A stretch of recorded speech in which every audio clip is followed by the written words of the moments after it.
ओम वैष्णवे नमः। भक्तों, आज पौष मास के शुक्ला पक्ष की एकादशी तिथि और आज पुत्रदा एकादशी का पावन व्रत रखा जाएगा। तो आज मैं आपको सुनाऊंगी पुत्रदा एकादशी की व्रत कथा, महापुण्यदायी तुलसी माता की कथा और एकादशी माता की दिव्य कथा। तो आइए बड़े ही श्रद्धा और प्रसन्न मन से सुनते हैं पौष पुत्रदा एकादशी की व्रत कथा। कथा की शुरुआत मैं करूंगी प्रथम पूज्य गणेश जी की कथा के साथ। तो प्रेम से बोलिए ओम गणेशाय नमः। एक गांव था जिसमें एक सेठ और सेठानी एक साथ रहते थे। सेठ जी का गांव के पास ही शहर में बड़ा व्यापार था। सेठ जी गणेश जी की पूजा श्रद्धा एवं विश्वास के साथ करते थे, जिससे सेठ जी के घर में अन्न धन के भंडार सदैव ही भरे रहते थे। उनके जीवन में किसी भी प्रकार की कोई भी चीज की कमी नहीं थी। वह नित्य प्रतिदिन नियम अनुसार रोज नदी पर नहाने जाते और आकर गणेश जी की पूजा करते, उन्हें भोग लगाते और फिर उसके बाद स्वयं प्रसाद पाकर भोजन करते थे। अब ये बात उनकी पत्नी सेठानी को अच्छी नहीं लगती थी। वो धार्मिक नहीं थी, ना ही पूजा पाठ करती थी। बस इसी कारण से वो चाहती थी कि जैसे वो है वैसे ही उसके पति रहे। उसने मन में सोचा, सेठ जी इतना पूजा पाठ करते हैं, गणेश जी को मानते हैं, इससे क्या होता है? आज मैं देखती हूँ कि वो कैसे गणेश जी का पूजा करते हैं। अगले दिन जब सेठ जी नदी पर स्नान के लिए जाने लगे तो सेठानी ने पीछे से गणेश जी की मूर्ति को उठाकर कपड़े में ढककर बगीचे में जाकर जमीन खोदकर अंदर में दबा देती है। और जब सेठ जी नदी से स्नान करके घर को वापस आते हैं, देखते हैं कि गणेश जी की मूर्ति अपने स्थान पर नहीं है। तो वो सेठानी से पूछते हैं कि सेठानी, क्या तुमने गणेश जी की मूर्ति देखा? इनमें मूर्ति तो है नहीं, कहाँ गई? सेठानी बोली, मुझे नहीं पता मूर्ति कहाँ है, घर में देखो होगी कहीं। सेठ ने पूरे घर में छान मारा, लेकिन गणेश जी की मूर्ति कहीं ना मिली। अब ना गणेश जी की मूर्ति मिली और ना सेठ पूजा ही कर पाए, और ना पूजा कर पाए ना गणेश जी को भोग लगा पाए। इसी कारण सेठ जी ने अन्न जल का भी त्याग कर दिया और मन में प्रतिज्ञा कर ली कि जब तक मुझे गणेश जी नहीं मिल जाते तब तक मैं एक अन्न का दाना भी मुंह में नहीं डालूंगा। और गणेश जी से प्रार्थना करने लगे, हे प्रभु, हे गणेश महाराज, आप मुझसे रुष्ट हो गए और कहीं चले गए हो। आप अपनी कृपा दृष्टि मुझ पर बरसाइए। हे प्रभु, मुझे दर्शन दीजिए।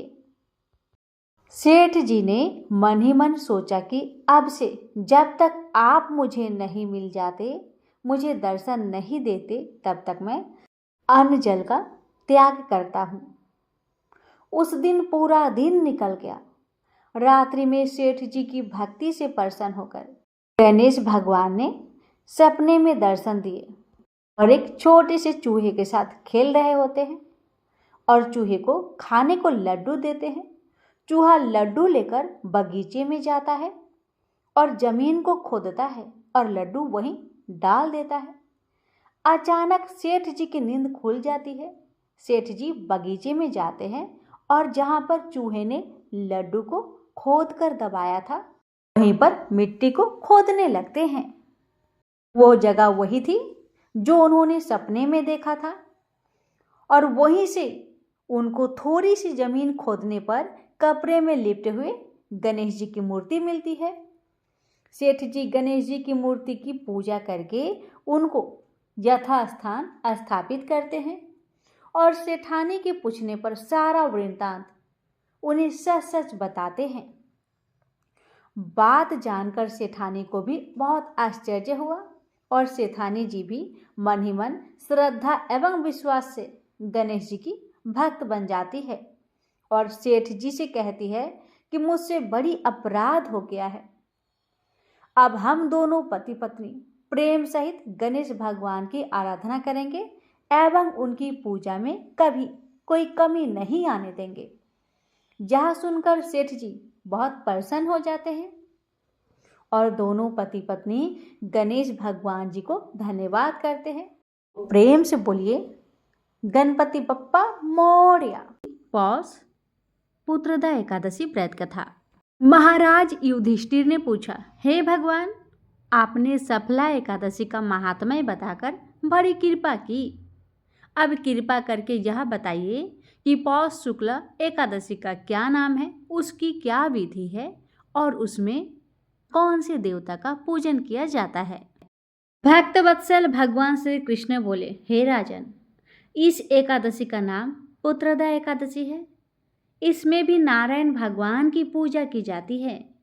इस चर और अचर संसार में पुत्रदा एकादशी व्रत के समान दूसरा कोई व्रत नहीं है। इसके पुण्य से मनुष्य तपस्वी, विद्वान और लक्ष्मीवान होता है। इसकी मैं एक कथा कहता हूँ, सो तुम ध्यान पूर्वक सुनो। भद्रावती नामक नगरी में सुकेतुमान नाम का एक राजा राज्य करता था। उसके कोई पुत्र नहीं था। उसकी स्त्री का नाम था सेव्या। वह निपुत्री होने के कारण सदैव चिंतित रहती थी। राजा के पितर भी रो रो कर पिंड लिया करते थे और सोचा करते थे कि इसके बाद हमको कौन पिंड देगा। राजा का भाई, बांधव, धन, हाथी घोड़े, राज्य और मंत्री, इन सब में किसी से भी संतोष नहीं था। वह सदैव यही विचार करता था कि मेरे मरने के बाद मुझको कौन पिंडदान करेगा। बिना पुत्र के पितरों और देवताओं का ऋण मैं कैसे चुका सकूंगा। जिस घर में पुत्र ना हो उस घर में सदैव अंधेरा ही रहता है। इसलिए पुत्र उत्पत्ति के लिए प्रयत्न करना चाहिए। इस मनुष्य ने पुत्र का मुख देखा है, वह धन्य है। उसको इस लोक में यश और परलोक में शांति मिलती है, अर्थात उनके दोनों लोक सुधर जाते हैं। पूर्व जन्म के कर्म से ही इस जन्म में पुत्र, धन आदि प्राप्त होते हैं। राजा इसी प्रकार रात दिन चिंता में लगा रहता था।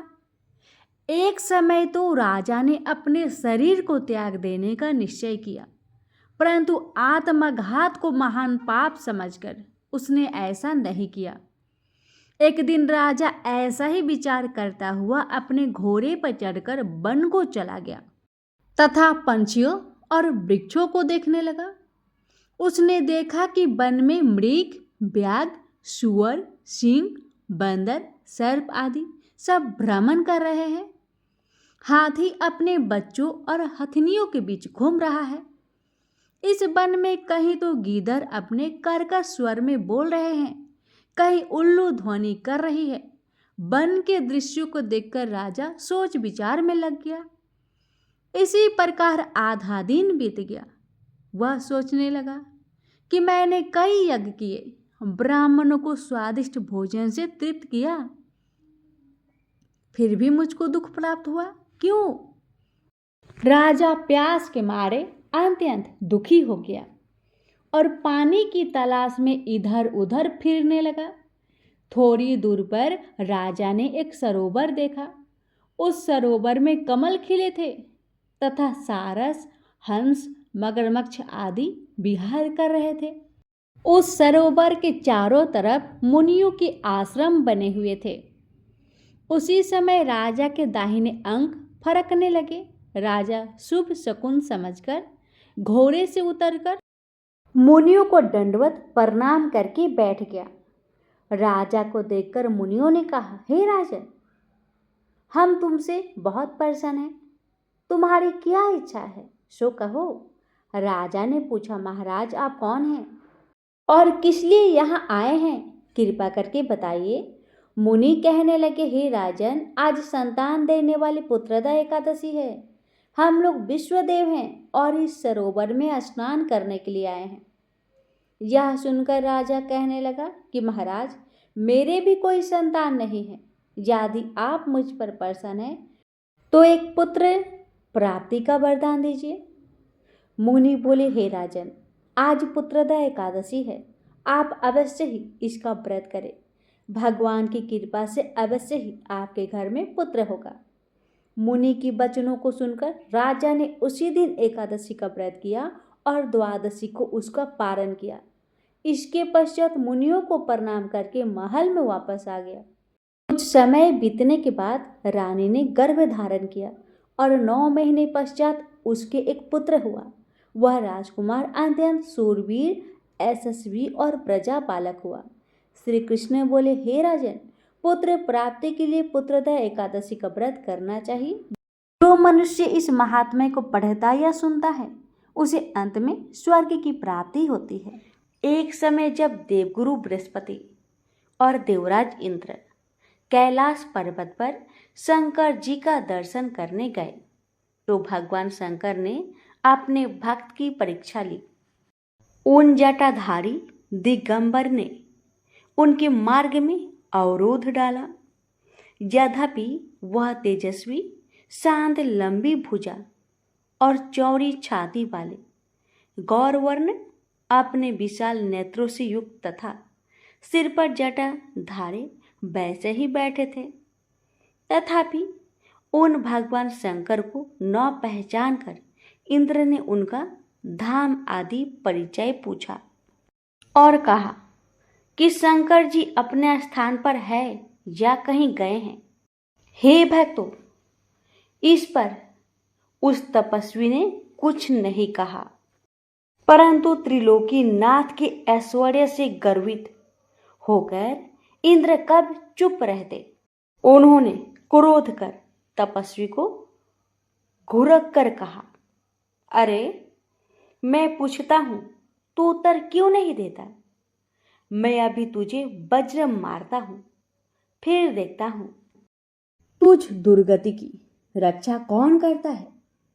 ऐसे क्रोध हो इंद्र ने जैसे ही उस दिगंबर को मारने के लिए हाथ में वज्र लिया, वैसे ही भगवान शंकर ने वज्र सहित इंद्र का हाथ स्तंभित कर दिया और विकराल नेत्र धारण कर भगवान शंकर ने उसे देखा तो ही ऐसा विदित हुआ मानो वह दिगंबर प्रज्वलित हो उठा और तेज से जला देगा। भुजाएं स्तंभित होने से इंद्र के क्रोध और दुख का अंत न रहा, परंतु जो ही बृहस्पति जी ने उस पुरुष को प्रज्वलित देखा तो ही अपनी बुद्धि से उनको शंकर भगवान जानकर प्रणाम किया और दंडवत कर बहुत सी स्तुति भी की। फिर इंद्र ने भी भगवान शंकर से कहा, हे दीनानाथ, हे महादेव, आप अपना क्रोध को रोककर इंद्र के अपराध को क्षमा कर दीजिए। बृहस्पति के यह वचन सुनकर महेश्वर गंभीर वाणी में बोले, मैं अपने नेत्रों से निकले हुए क्रोध को कैसे रोकूं? तब बृहस्पति जी ने कहा, भगवान, भक्तों पर दया करनी चाहिए। आप अपना भक्त वत्सल नाम सार्थक कीजिए। आप अपने इस तेज को कहीं और स्थापित कर इंद्र का उद्धार कीजिए। तब भगवान शंकर ने गुरु बृहस्पति से कहा, मैं तुम्हारी स्तुति से प्रसन्न हूं, जो तुमने इंद्र को जीवन दान दिलवाया है।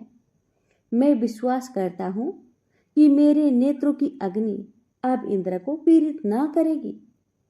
बृहस्पति जी से ऐसा कहकर भगवान शंकर ने अपने माथे से निकाले हुए अग्निमय तेज को अपने हाथ में लेकर क्षीर सागर में डाल दिया। फिर लीलाधारी भगवान अंतर्ध्यान हो गए। इस प्रकार जिसको जो जानने की इच्छा थी उसे जानकर इंद्र और शंकर बृहस्पति अपने स्थान को चले गए। जब भगवान शंकर ने अपना वह तेज क्षीर सागर में डाल दिया तो उस समय वह शीघ्र ही बालक होकर गंगा सागर के संगम पर बैठकर संसार को भय देने वाला रुदन करने लगा। उसके रुदन से समस्त संसार व्याकुल हो उठा। लोकपालों के मन में भी व्याकुलता हुई। चराचर चलायमान हो गया। शंकर सुवन के रुदन से ब्रह्मांड व्याकुल हो गया। समस्त देवता और ऋषि मुनि व्याकुल होकर लोक पितामह श्री ब्रह्मा जी के शरण में गए।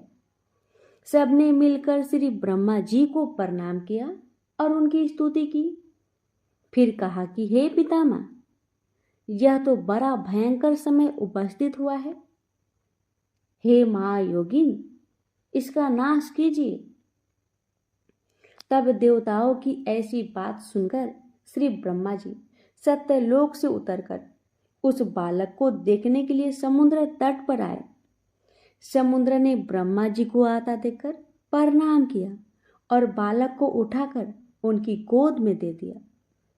तब विस्मित होकर श्री ब्रह्मा जी ने पूछा, हे सागर, तुम शीघ्र कहो कि यह बालक किसका है।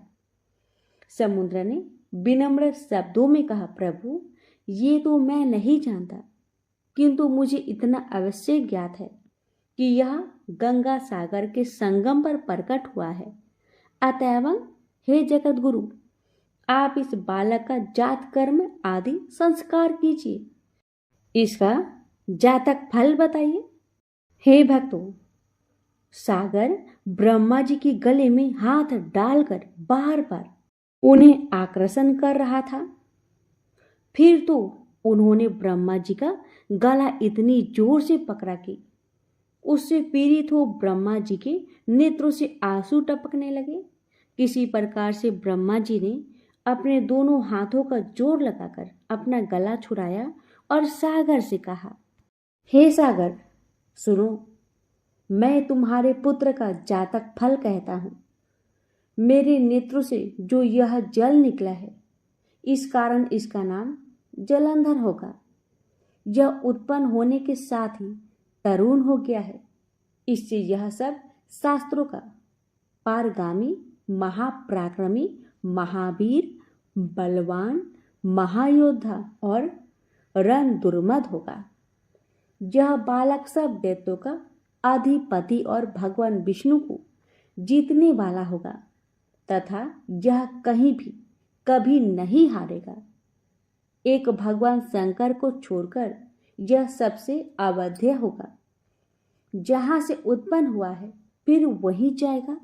इसकी स्त्री बड़ी पतिव्रता, सौभाग्यशालिनी, सर्वांग सुंदर और परम मनोहर, भीष्ट भासिनी तथा सिलवान होगी। सागर से ऐसा कहकर ब्रह्मा जी ने शुक्राचार्य को बुलाकर उनके हाथों से बालक का राज्याभिषेक कराया और स्वयं अंतर्ध्यान हो गए। फिर तो बालक को देखकर सागर बड़ा ही प्रसन्न हुआ और घर आ गया। कितने ही उपाय से उसका पालन कर उसको पुष्ट किया। फिर कालनेमी नामक असुर को बुलाकर उसका वृंदा नाम की कन्या से सविधि विवाह करवा दिया। उस विवाह में बड़ा उत्सव हुआ। श्री शुक्राचार्य के प्रभाव से स्त्री सहित जलंधर दैत्यों पर राज्य करने लगा।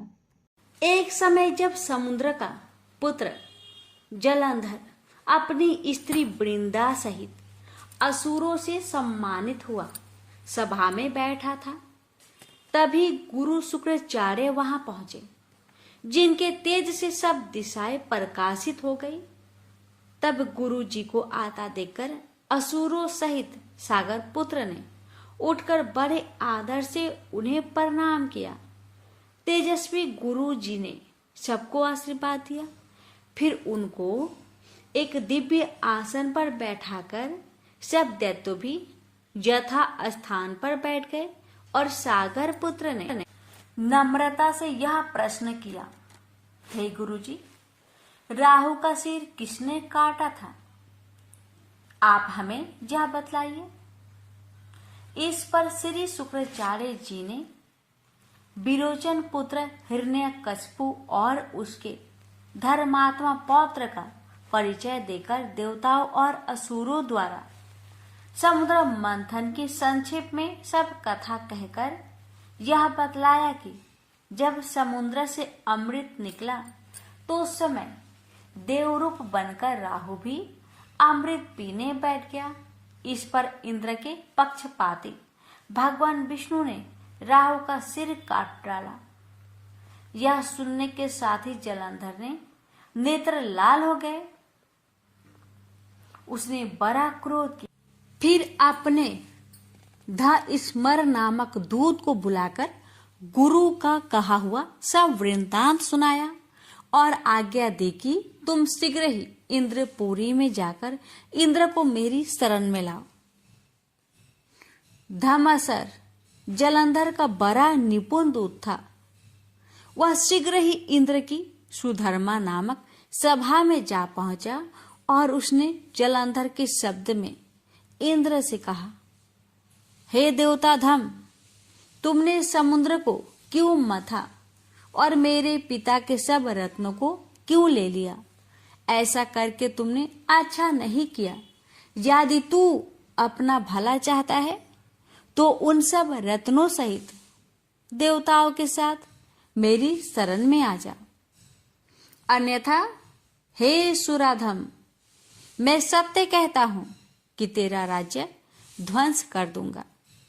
इंद्र यह सुनकर बहुत विस्मित हुआ और कहने लगा, पहले सागर ने मेरे भय से सब पर्वतों को अपनी कुक्षी में क्यों स्थान दिया और मेरे शत्रु दैत्य की क्यों रक्षा की? इसी कारण से मैंने उनके सब रत्न हरण किए हैं। मैं सत्य कहता हूं कि मेरा द्रोही सुखी नहीं रह सकता। इंद्र की बात सुनकर वह दूत शीघ्र ही जलंधर के पास आया और सब बातें उसे कह सुनाई, जिसे सुनते ही वह दैत्य क्रोध के मारे अपने होठों को काटने लगा और देवताओं को जीतने के लिए उसने उद्योग आरंभ किया। फिर तो सब दिशाओं तथा पाताल से करोड़ों दैत्य उसके पास पहुंच गए। शुंभ निशुंभ सेनापतियों को साथ लेकर जलंधर इंद्र से युद्ध करने लगा। शीघ्र ही उसने इंद्र के नंदवन में अपनी विशाल सेना उतार दी। वीरों की शंख ध्वनि और घोर गर्जन से इंद्रपुरी गूंज उठी। अमरावती छोड़ देवता उनसे युद्ध करने चले। भयानक मार काट हुई। दोनों पक्षों के आचार्य अपने अपने मृतकों को जीवित करने लगे। असुरों के आचार्य गुरु शुक्र अपनी मृत संजीवनी विद्या से और देवगुरु बृहस्पति द्रोणागिरी से औषधियां लाकर मृतकों को जिलाते रहे। इस पर जलंधर ने अपने गुरु शुक्राचार्य जी से क्रोध होकर कहा, मेरे हाथ से मरे हुए देवता कैसे जीवित हो रहे हैं? जिलाने वाली औषधियां तो सब आपके ही पास है ना? फिर यह कैसे संभव है? इस पर श्री शुक्राचार्य जी ने गुरुदेव श्री बृहस्पति जी द्वारा द्रोणागिरी से औषधि लाकर देवताओं को जिलाने की बात बताई। यह सुनकर जलंधर और भी क्रोधित हो गया।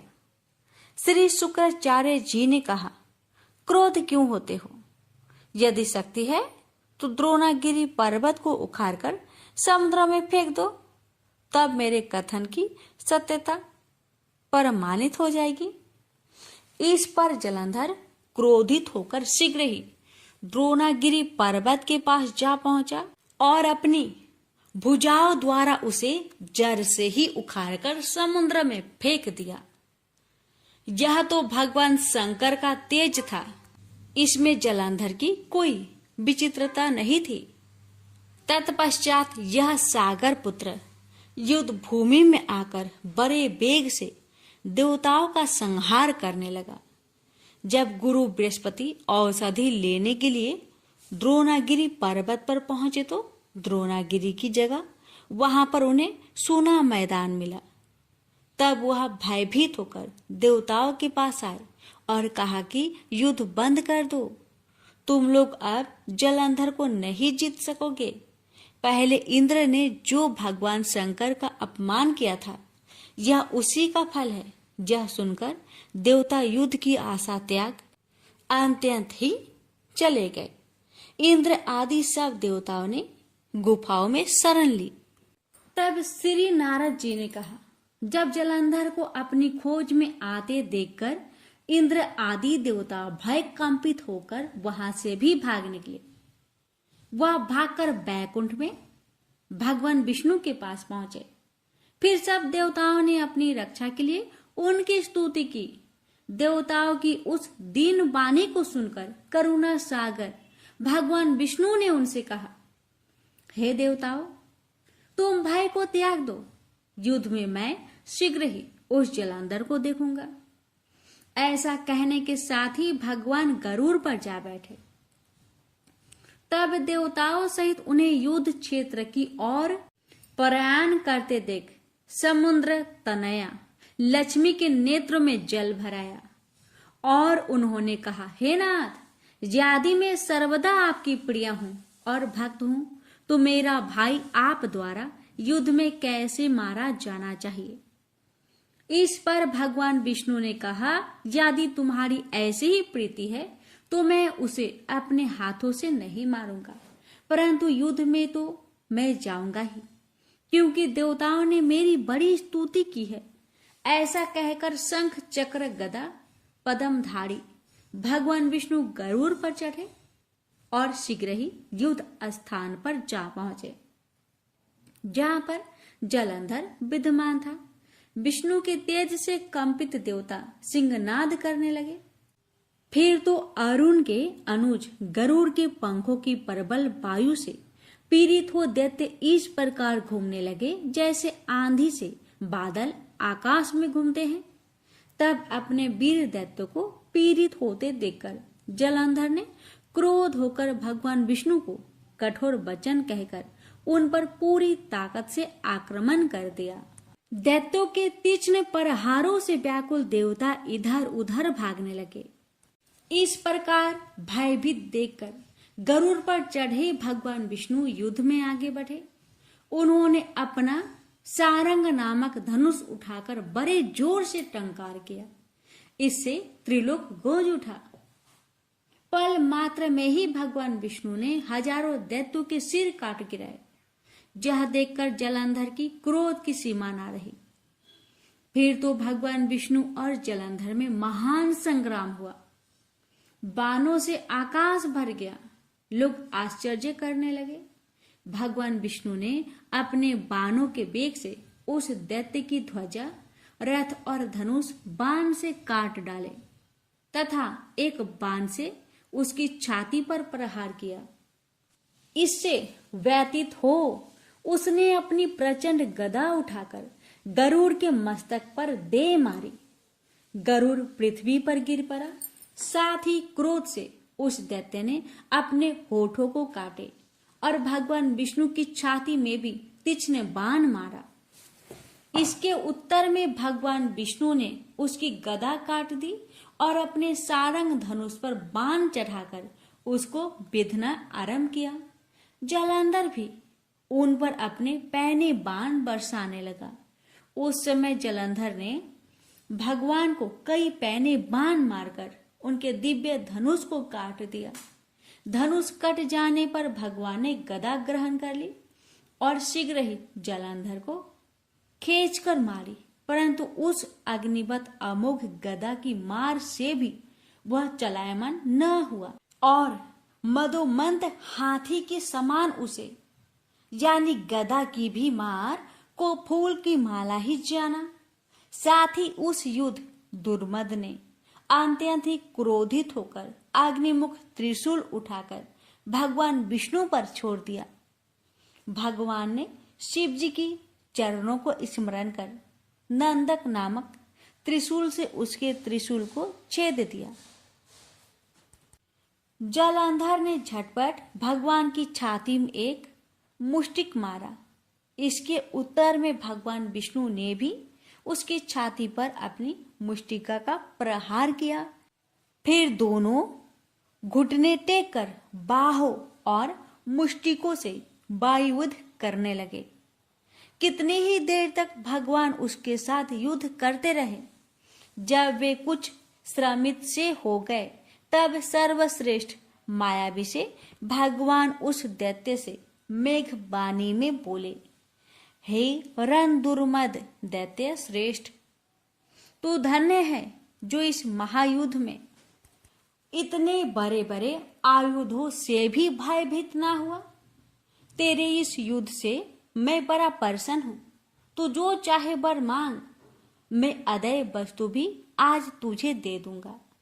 मायावी भगवान विष्णु की ऐसी वाणी सुनकर जलंधर ने कहा, हे भावुक, यदि आप मुझ पर खुश है तो यह वर दीजिए कि आप मेरी बहन के साथ तथा अपने सारे कुटुंबियों सहित मेरे घर पर निवास करें। नारद जी कहते हैं, उसके ऐसे वचन सुनकर भगवान को खेद तो हुआ, किंतु उसी क्षण उन देवेश ने तथास्तु कह दिया। अब भगवान विष्णु सब देवताओं के साथ जलंधरपुर में जाकर निवास करने लगे। जलंधर अपनी बहन लक्ष्मी और देवताओं सहित भगवान को वहां पाकर बड़ा प्रसन्न हुआ। फिर तो देवताओं के पास तो रत्न आदि थे।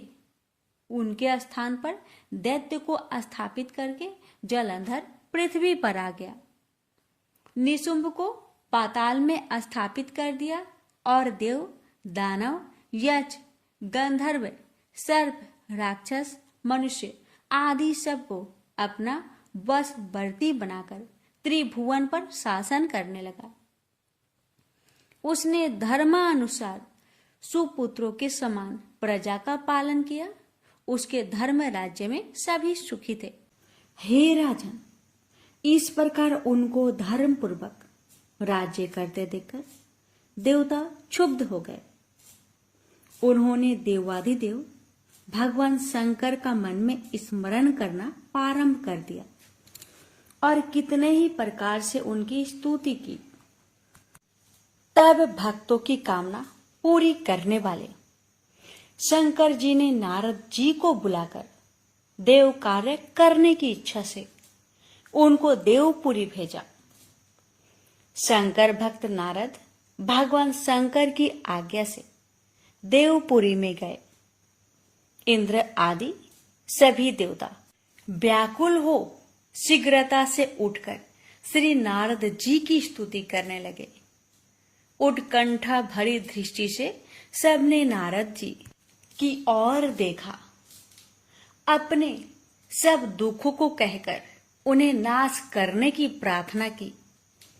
तब नारद जी ने कहा, मैं सब कुछ जानता हूं, इसलिए अब मैं दैत्यराज जलंधर के पास जा रहा हूं। ऐसा कहा देवताओं को अवशासन देकर श्री नारद जी जलंधर की सभा में आए। जलंधर ने नारद जी के चरणों की पूजा कर हंसते हुए कहा, हे ब्राह्मण, कहिए आप कहां से आ रहे हैं और कहां कहां पर आपने क्या क्या देखा, जहां कैसे आए हैं। मेरे युग जो सेवा हो उसके लिए मुझे आज्ञा दीजिए। जलंधर के इस प्रकार के वचन सुनकर नारद जी प्रसन्न होकर बोले, हे दानवराज महाबुद्धिमान जलंधर, तुम धन्य हो, क्योंकि इस समय सब रत्नों के भोक्ता एक तुम ही हो। हे दैत्य श्रेष्ठ, अब आप मेरे आगमन का कारण सुनिए, जिसके लिए मैं आज यहां आया हूं। हे दैत्यराज, मैं स्वेच्छा से कैलाश पर्वत पर गया था, जहां 10,000 योजनों में फैला कल्प वृक्ष का वन है। वहां मैंने सैकड़ों कामधेनुओं को घूमते हुए देखा तथा ये भी देखा कि वह वन चिंतामणि से प्रकाशित परम दिव्य, अद्भुत और सब स्वर्णमय है। मैंने वहां पार्वती के साथ स्थिर शंकर जी को भी देखा, जो सर्वांग सुंदर, गौर्ण वर्ण, त्रिनेत्र और मस्तक पर चंद्रमा धारण किए हुए हैं। यह देखकर मुझे बड़ा आश्चर्य हुआ कि इनके समान समृद्धिशाली त्रिलोक में कोई है या नहीं। हे दैत्येंद्र, उसी समय मुझे तुम्हारी भी समृद्धि का स्मरण हो आया और उसे देखने की इच्छा से तुम्हारे पास आया हूं। यह सुन जलंधर को बड़ा हर्ष हुआ। उसने नारद जी को अपनी सब समृद्धि दिखला दी।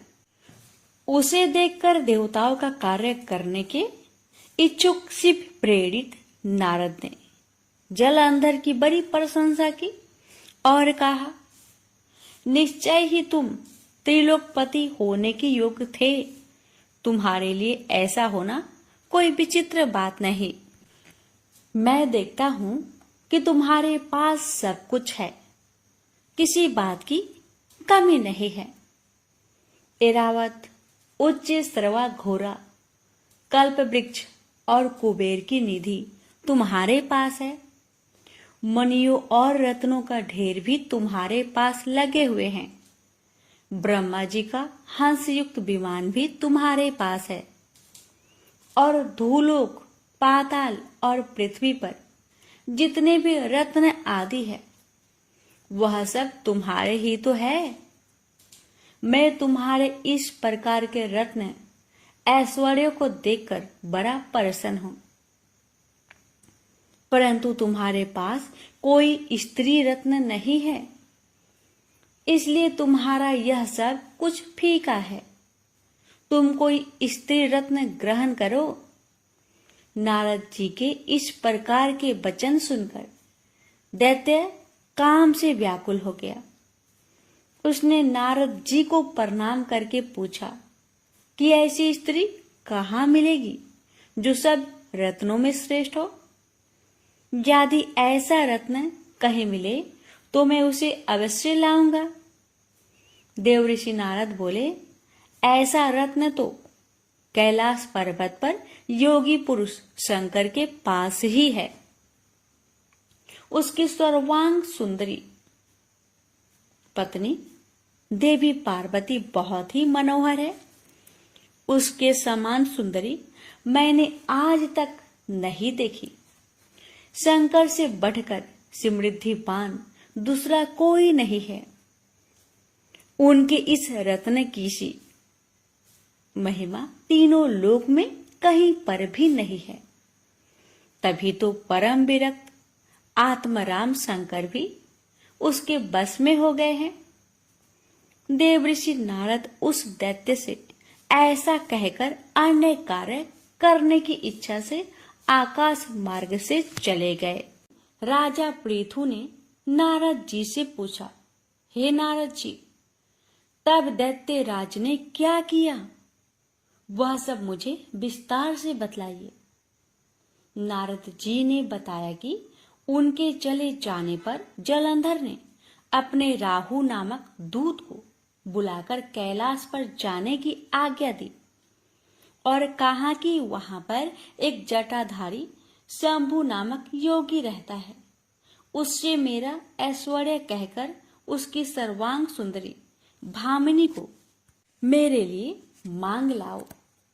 यह सुनकर वह दूत शिव जी के स्थान पर पहुंचा, परंतु नंदी ने उसे सभा के भीतर नहीं जाने दिया, किंतु वह अपनी उग्रता से शिव की सभा में चला गया और शंकर के आगे बैठकर उनकी आज्ञा ले सब संदेश कह सुनाया।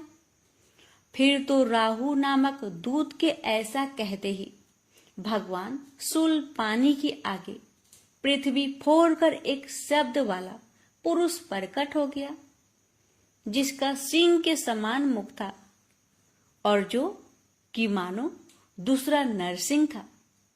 वह दौड़कर राहु को खाने चला तो राहु बड़े जोर से भागा, परंतु उस पुरुष ने राहु को पकड़ लिया। फिर उसने शिव जी की शरण ली, अपनी रक्षा मांगी, तो शिव जी ने उस पुरुष से राहु को छोड़ देने को कहा। तब उसने कहा, मुझे बड़े जोर की भूख लगी है, मैं क्या खाऊं? तब महेश्वर ने कहा, यदि तुझे भूख लगी है तो शीघ्र ही अपने हाथ पैरों के मांस को भक्षण कर ले। शिव जी की आज्ञा से वह पुरुष अपने हाथ और पैर का मांस भक्षण कर गया। अब केवल उसका सिर मात्र शेष रह गया। तब उसका ऐसा कृत्य देख शिव जी ने प्रसन्न होकर उसे अपना आज्ञाकारी मानकर अपना परम प्रिय गण बना लिया और कहा कि मेरी पूजा की तरह अब तेरी भी सदैव पूजा होती रहेगी, और जो तेरी पूजा नहीं करेगा वह मेरे प्रिय न होंगे। शिव जी से ऐसा वर पाकर उस पुरुष को बड़ी प्रसन्नता हुई। उस दिन से वह शिव जी द्वारा स्वीकृति मुख नामक गण होकर स्थिर रहने लगा। राजा पृथु ने कहा, हे नारद जी, यह तो आपने महाप्रभु शंकर की बड़ी अद्भुत कथा सुनाई है। अतः आप कृपा करके अब यह बतलाइए कि उस समय राहु उस पुरुष से छूटकर कहाँ गया। नारद जी ने कहा, उससे छूटने पर वह बर्बर नाम से विख्यात हो गया और मानो नया जन्म पाकर उसने अपने आप को धन्य माना तथा वह धीरे धीरे जलंधर के पास गया। वहां उसने शंकर जी की चेष्टा कही। उसे सुनकर दैत्यराज को बड़ा क्रोध आया और उसने सब दैत्यों को सेना सजाने की आज्ञा दी। कालनेमी और शुंभ निशुंभ आदि सभी महाबली दैत्य तैयार होने लगे। एक से एक महाबली दैत्य करोड़ों की संख्या में निकलकर युद्ध के लिए तैयार हो गए। महाप्रतापी सिंधु पुत्र शिव जी से युद्ध करने के लिए निकल पड़ा। उसके आगे महर्षि शुक्राचार्य और छिनसार राहु हुआ। फिर तो उसी समय जलंधर का मुकुट खिसक कर धरती पर आ पड़ा। आकाश में मेघ छा गए और बड़े अपशकुन हुए। उधर इंद्र आदि सब देवताओं ने एकत्र हो कैलाश पर जाकर शिव जी से सब वृत्तांत कहा और ये भी कहा कि आपने जलंधर से युद्ध करने के लिए जो भगवान विष्णु को भेजा था वह उसके वशवर्ती हो गए हैं तथा लक्ष्मी सहित जलंधर के अधीन होकर उसके घर में निवास करते हैं। अब देवताओं को भी उसके यहाँ निवास करना पड़ा है। अब वह सागर पुत्र आपसे युद्ध करने को आ रहा है, अतः आप उसे मारकर हमारी रक्षा करें। देवताओं से यह सब कुछ सुनकर शंकर जी ने भगवान विष्णु से पूछा, हे ऋषिकेश, युद्ध में आपने जलंधर का संहार क्यों नहीं किया और बैकुंठ को छोड़कर आप उसके घर कैसे चले गए। तब भगवान विष्णु ने हाथ जोड़कर शिव जी से कहा, उसे आपका अंशी या लक्ष्मी जी का भाई होने के कारण नहीं मारा है। वह बड़ा ही वीर व देवताओं से अजय है। मैं सत्य कहता हूँ कि उसे कोई भी नहीं मार सकता।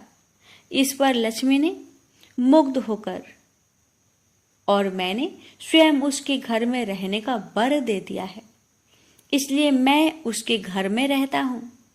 हे सूरवीर्य विष्णु, आप यह क्या कहते हैं? उस दैत्य जलंधर को मैं अवश्य ही मारूंगा, इसमें कुछ भी संदेह नहीं है।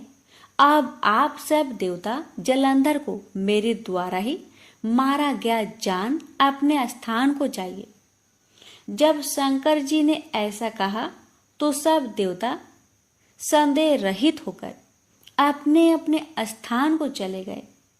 ठीक उसी समय पराक्रमी जलंधर अपनी विशाल सेना के साथ कैलाश पर्वत को घेरकर सिंहनाद करने लगा।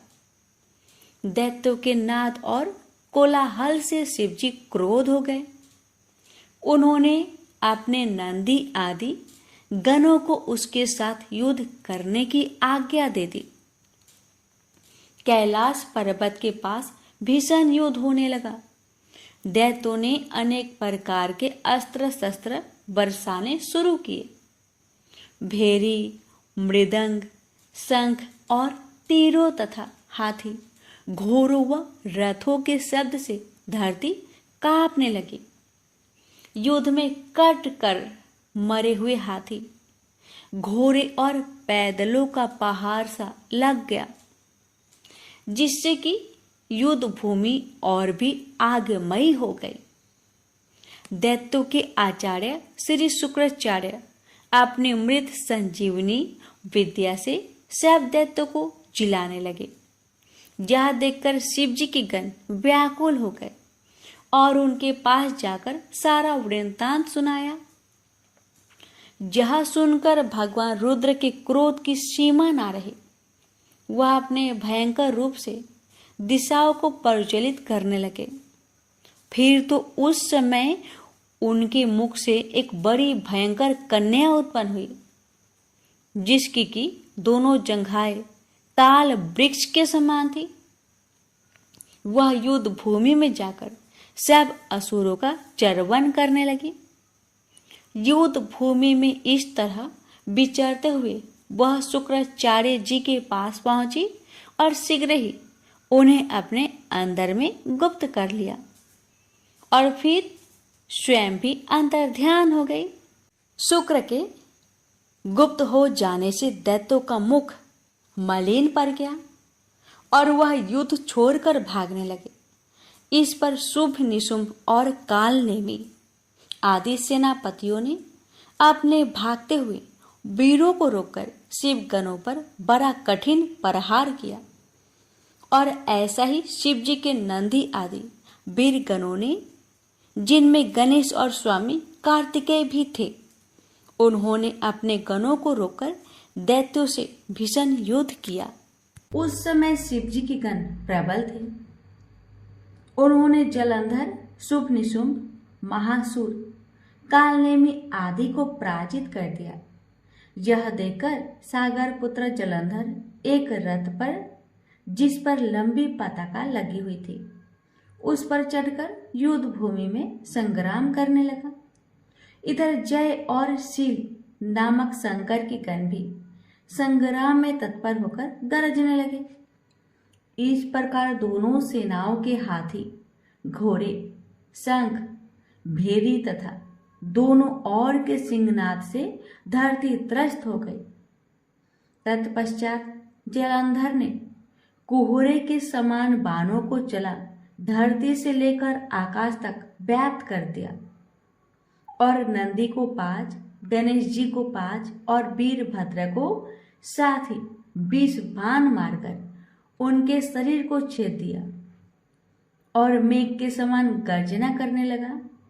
जहाँ देखकर रुद्रपुत्र कार्तिकेय ने भी दैत्य जलंधर को अपनी शक्ति उठा के मारी और घोर गर्जन किया, जिसकी आघात से वह धरती पर गिर पड़ा, परंतु वह इतना बली था कि जल्दी से उठकर खड़ा हो गया और क्रोधाविष्ट होकर कार्तिकेय जी पर अपनी गदा का प्रहार कर दिया। ब्रह्मा जी के वरदान की सफलता के लिए शंकर पुत्र कार्तिकेय पृथ्वी पर सो गए। गणेश जी और नंदी भी गदा प्रहार से व्याकुल होकर धरती पर गिर पड़े। उसने वीरभद्र पर परीत का प्रहार किया, जिससे वीरभद्र का सिर फट गया और रक्त बहने लगा। वह व्याकुल होकर धराशायी हो गए। उनको धरती पर गिरा देखकर शंकर जी के गण चिल्लाते हुए युद्ध भूमि छोड़कर बड़े वेग से भाग निकले। अब रौद्र रूप महाप्रभु शंकर अपने वीर गणों के साथ नंदी पर चढ़कर हंसते हुए युद्ध भूमि में आ गए। उनको आया देखकर उनके पराजित गण फिर लौट आए और सिंहनाद करते हुए आयुधों से दैत्यों पर प्रहार करने लगे। भीषण रूपधारी रुद्र को देखकर दैत्य भागने लगे। तब युद्ध में अपने अपने दैत्य को पराजित होते देखकर जलंधर हजारों बाण छोड़ता हुआ भगवान शंकर की ओर दौड़ा। उसके शुभ निशुंभ आदि वीर भी क्रोध से अपने होठों को काटते हुए शंकर जी की ओर दौड़े। इतने में शंकर जी ने जलंधर के सब बाण जालों को काटकर अपने गनों को निर्भय कर अपने अन्य बाणों की आंधी से दैत्य को पीड़ित कर दिया। खरगोरमा नामक दैत्य को अपने फरसे से मार डाला और बलाहक का भी सिर काट दिया। धमसर भी मारा गया और शिवगन चिशी ने प्रचंड नामक दैत्य का सिर काट डाला। किसी को शिव जी के बैल ने मारा और कई उनके बाणों द्वारा मारे गए। यह देखकर जलंधर अपने शुंभ निशुंभ आदि दैत्य को भी धिक्कारने लगा और भयभीतों को धैर्य देने लगा, पर किसी प्रकार वे भी त्रस्त दैत्य दोबारा युद्ध भूमि में जाने को तैयार न हुए। दैत्य सेना ने पलायन शुरू कर दिया। तब महाक्रोध जलंधर शिव जी को अपनी ओर ललकारने लगा। साथ ही उसने 70 बाण मारकर शिव जी को दग्ध कर दिया तथा और भी बहुत से बाणों का प्रहार किया। शिव जी उसके बाणों को काटते रहे, जहां तक कि उन्होंने जलंधर की ध्वजा, क्षेत्र और धनुष को भी काट दिया। फिर 7 बाण मारकर उसके शरीर में आघात पहुंचाया। धनुष के कट जाने से जलंधर ने प्रचंड बाण मारकर उनकी गदा के टुकड़े कर दिए। तब उसने समझा कि शिव मुझसे बलवान है, अतः उसने गंधर्वी माया उत्पन्न कर दी। अनेक गंधर्व अप्सराओं से गण पैदा हो गए। बीना और मृदंग आदि बाजों के साथ नृत्य व गान होने लगा। इसमें अपने गणों सहित रुद्र भी मोहित हो गए। उन्होंने युद्ध बंद कर दिया। फिर तो काम से मोहित हो जलंधर जल्दी से त्रिनेत्र भगवान शंकर का रूप धारण करके वृषभ पर बैठ पार्वती के पास जा पहुंचा। उधर जब पार्वती ने अपने पति को आते देखा तो अपनी सखियों के साथ छोड़ दिया और आगे आई। पार्वती को देखकर कामातुर जलंधर का वीर्य पतन हो गया और उसके पवन से वह जड़ भी हो गया। गौरी ने उसे दानव जाना तो वह अंतर्ध्यान होकर उत्तर की ओर मानस पर चली गई। वहां पार्वती को देखकर जलंधर फिर शिव जी की ओर लौटा। उधर पार्वती जी ने भगवान विष्णु को बुलाकर दैत्य का वह कृत्य कहा और यह प्रश्न किया कि क्या आप इससे अवगत हैं? भगवान विष्णु ने हाथ जोड़कर उत्तर दिया, आपकी कृपा से मुझे सब कुछ ज्ञात है। हे माँ, जो आज्ञा हो पालन करूं। जगत माता ने विष्णु जी से कहा, उस दैत्य ने जो मार्ग को खोला है उसका अनुसरण उचित है। मैं आपको आज्ञा देती हूँ कि आप जाकर उसकी स्त्री का पतिव्रत धर्म को नष्ट कीजिए। वह दैत्य तभी मारा जाएगा। पार्वती जी की आज्ञा पाते ही भगवान विष्णु माँ की आज्ञा सिरोधार्य कर छल करने के लिए जलंधर के नगर की ओर चल दिए। आगे राजा पृथु ने पूछा, हे देवऋषि, अब आप यह कहिए कि भगवान विष्णु ने वहां जाकर क्या किया तथा जलंधर की स्त्री का पतिव्रत कैसे भ्रष्ट हुआ। श्री नारद जी ने कहा, जलंधर के नगर में जाकर भगवान विष्णु ने उसकी पतिव्रता स्त्री वृंदा का पतिव्रत भंग करने का विचार किया। वह उसके नगर में एक उद्यान में जाकर ठहर गए और रात में उसे स्वप्न दिया। वह उनकी माया और अद्भुत कार्य पद्धति थी और उनकी माया द्वारा जलंधर की स्त्री पतिव्रता वृंदा ने रात में यह सपना देखा कि उसका पति नग्न होकर सिर पर तेल लगाए महिष पर चढ़ा है। वह काले रंग के फूलों की माला पहने हुए है तथा उसके चारों ओर हिंसक जीव है। वह सिर मुंडाए हुए अंधकार में दक्षिण दिशा की ओर जा रहा है। उसने अपने नगर को समुद्र में डूबा हुआ देखा। और इस प्रकार के बहुत से भयानक सपने देखे। फिर तुरंत ही वह जाग पड़ी और सपने के संबंध में विचार करने लगी। इतने में उसने सूर्य उदय होते हुए देखा तो सूर्य में उसे एक छिद्र दिखाई दिया तथा वह कांतिहीन था। इसे उसने अनिष्ट जाना और भयभीत होकर रोने लगी। वह छज्जे पर गई, अटारी पर चढ़ी, भूमि पर उतरी, मगर उसे कहीं पर भी शांति प्राप्त नहीं हुई। फिर वह अपनी 2 सखियों के साथ लेकर उपवन में गई, परंतु वहां भी उसे शांति प्राप्त नहीं हुई। फिर वह जंगल में निकल गई, पर वहां भी उसे चैन न आया। वन में उसने सिंह के समान 2 भयंकर राक्षसों को देखा, जिससे वह अत्यंत भयभीत होकर वहां से भागने लगी। उसी समय वहां अपने शिष्यों सहित एक तपस्वी आ गए तो वृंदा उसके पैरों को हाथ लगाकर उससे अपनी रक्षा के लिए याचना करने लगी। मुनि ने अपनी एक ही हुक्कार से उन दोनों राक्षसों को वहां से भगा दिया। वृंदा को आश्चर्य हुआ और वह भय से मुक्त हो मुनि को हाथ जोड़कर प्रणाम करने लगी और कृतज्ञता का ज्ञापन किया। फिर उसने मुनि से अपने युद्धरत पति के संबंध में उसकी कुशल क्षेम का प्रश्न किया। मुनि ने मौन हो गए और आगे पीछे देखकर कुछ कहना चाहा कि उसी समय 2 बानर उनके पास आ हाथ जोड़कर खड़े हो गए। जैसे ही मुनि ने भुकुटी का संकेत किया तो वह उड़कर आकाश में चले गए। फिर वह जलंधर का सिर व धड़ लेकर मुनि के पास आ गए। तब वृंदा अपने पति को मरा जान मूर्छित होकर धरती पर गिर पड़ी और अनेक प्रकार के वचन कहकर दारुण विलाप करने लगी। तत्पश्चात उसने मुनि जी से कहा, हे कृपानिधे, आप मेरे पति को जीवित कर दीजिए। पतिव्रता परायण दैत्य पत्नी ऐसा कहकर दुखी श्वासों को छोड़ते हुए मुनि के चरणों में गिर पड़ी।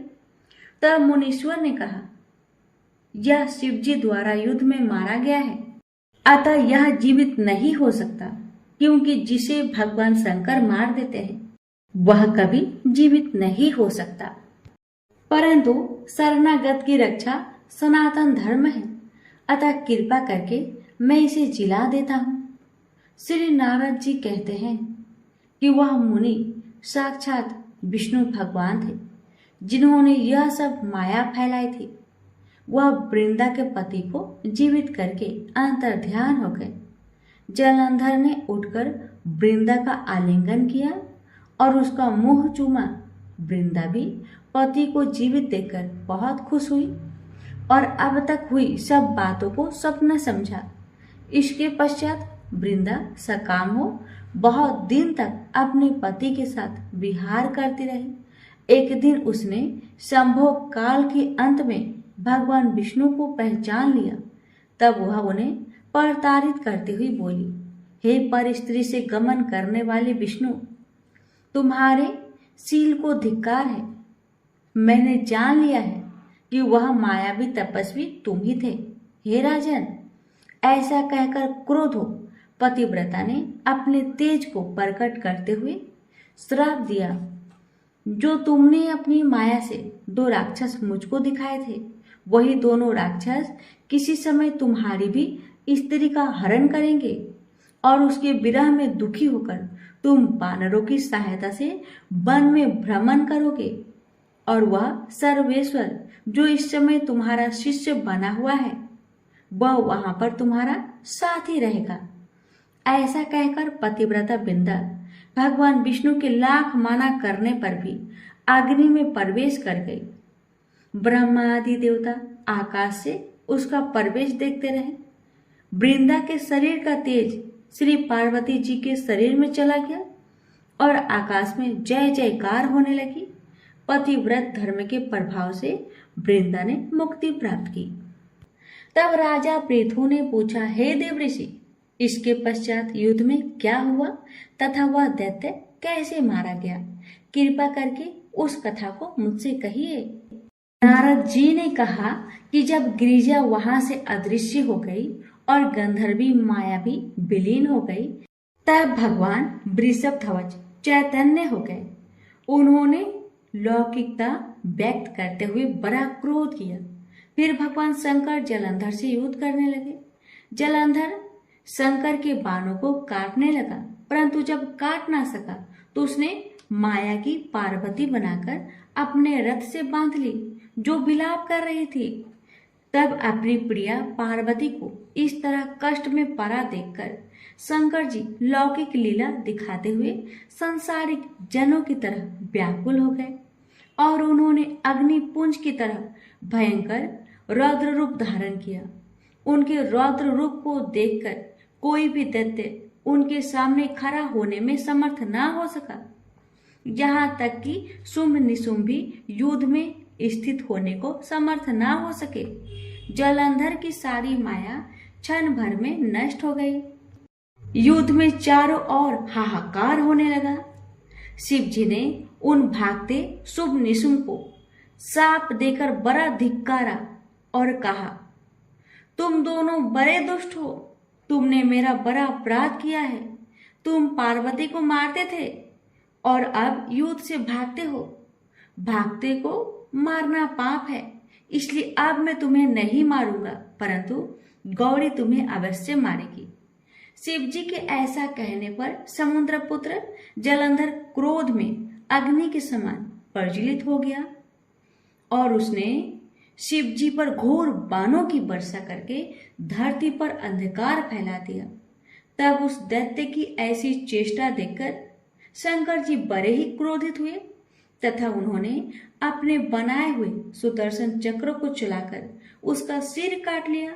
एक प्रचंड शब्द के साथ उसका सिर धरती पर गिर पड़ा और भयंकर हाहाकार होने लगा।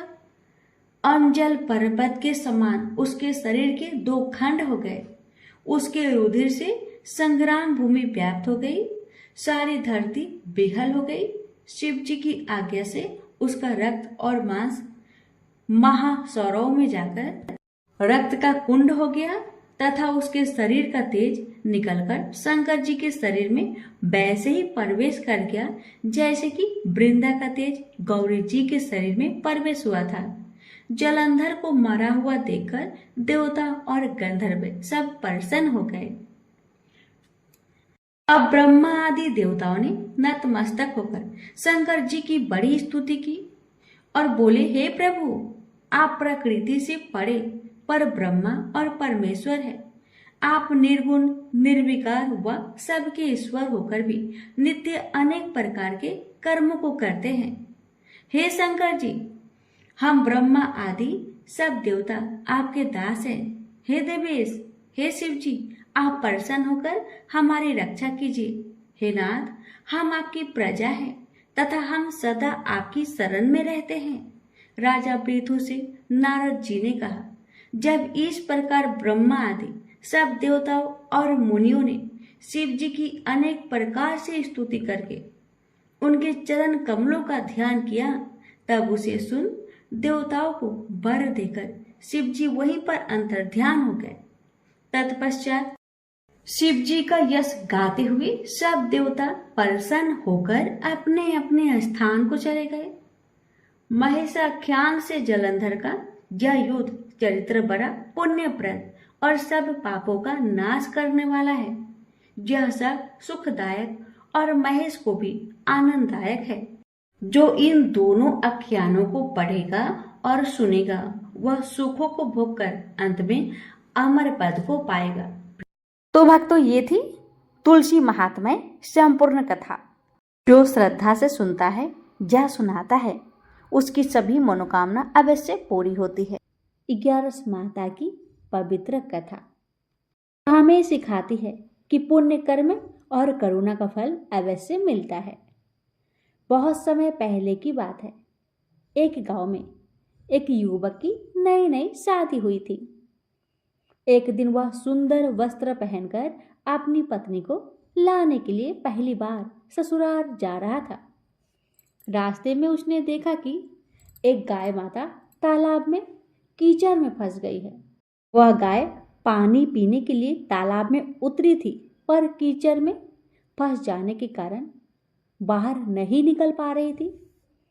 गाय ने उस युवक को आते हुए देखा और करुणा भरी आवाज में कहा, बेटा, मुझे इस दलदल से बाहर निकाल दो। पर युवक बोला, हे गाय माता, मैंने नए नए वस्त्र पहने हैं। अगर मैं पानी में उतर गया तो कपड़े गंदे हो जाएंगे। मैं अपनी ससुराल पहली बार जा रहा हूं, वहां मेरा मजाक उड़ाया जाएगा। यह सुनकर गौ माता बहुत दुखी हुई और बोली, बेटा, आज 11 का दिन है, मुझे निकाल, तुझे पुण्य मिलेगा। लेकिन उसने गाय माता की एक ना सुनी।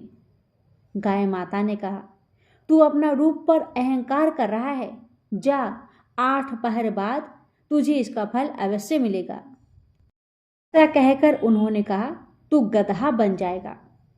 कुछ ही समय में युवक को अपनी गलती का एहसास हुआ, पर तब तक गौ माता जल में डूब चुकी थी, यानी दलदल में दब चुकी थी। वह दुखी मन से ससुराल पहुंचा और अपनी पत्नी से सारी कहानी कह सुनाई। पत्नी बहुत समझदार थी और धर्मपरायण थी। उसने कहा, आप चिंता ना करें, मैं आपके साथ रहूंगी, चाहे जो भी हो जाए। अब दोनों घर लौट आए और 8 पहर बाद युवक सचमुच एक गधा के रूप में बदल गया। अब घर में भूख प्यास की परेशानी होने लगी। तब पत्नी ने अपने पति से कहा, अब कोई काम हमें करना होगा। वह अपनी पति को लेकर नगर में गई। वहां जाकर मजदूरी करने लगी। लोग देखकर हैरान थे। बोले, तेरे पास गधा है, फिर तू खुद बोझ क्यों उठा रही है? इस गधे पर बोझ रख। पत्नी ने कुछ नहीं कहा, बस चुपचाप अपनी काम करती रही। राजा ने भी यह दृश्य देखा तो उस औरत को बुलाकर पूछा, तुम गधे से काम क्यों नहीं करवाती?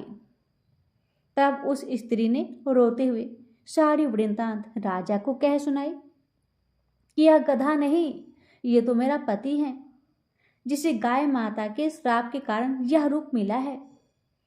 राजा ने यह सुनकर बड़ा आश्चर्य हुआ। उसने नगर के सभी विद्वानों को बुलवाया और पूछा। तब एक ज्ञानी ब्राह्मण बोले, यदि किसी ने भी 11 का 111 व्रत पूरे किए हो और वह अपने उन व्रतों का पुण्य इस व्यक्ति को अर्पित करे, तभी यह अपनी असली रूप में लौट सकता है, अन्यथा नहीं। राजा ने मुनादी करवाई, पर किसी ने इतने व्रत नहीं किए थे। कुछ समय बाद एक बूढ़ी महिला मिली जिसने 111 एकादशी व्रत पूरे किए थे। राजा ने विनती की कि वह अपने व्रत का फल इस गधे को दे दे। बुढ़िया ने कहा, मैं 110 व्रत का फल दे सकती हूँ, पर एक व्रत का फल मैं अपने मोक्ष के लिए रखना चाहती हूँ। राजा ने उसकी बात मान ली। तब वृद्धा ने अपने 110 एकादशी व्रत का पुण्य उस गधे को दे दिया। तुरंत ही वह अपने मानव रूप में लौट आया, परंतु 1/11 के पुण्य की कमी के कारण उसकी पूंछ बनी रही। तब उस पति पत्नी ने स्वयं एकादशी का व्रत करने का निश्चय किया। जब उनका वह अंतिम व्रत पूरा हुआ, तभी उनकी पूंछ भी गायब हो गई। पूरा गांव, पूरा मोहल्ला भगवान विष्णु के जयकारों से गूंज उठा। तो प्रेम से बोलिए, विष्णु भगवान की जय, एकादशी माता की जय। कथा हमें सिखाती है कि सच्चे कर्म में भक्ति और व्रत का फल अवश्य मिलता है। भक्त यदि श्रद्धा से इस व्रत का पालन करे तो उनके जीवन के सभी दुख दूर होकर सुख, शांति और मोक्ष की प्राप्ति अवश्य होती है।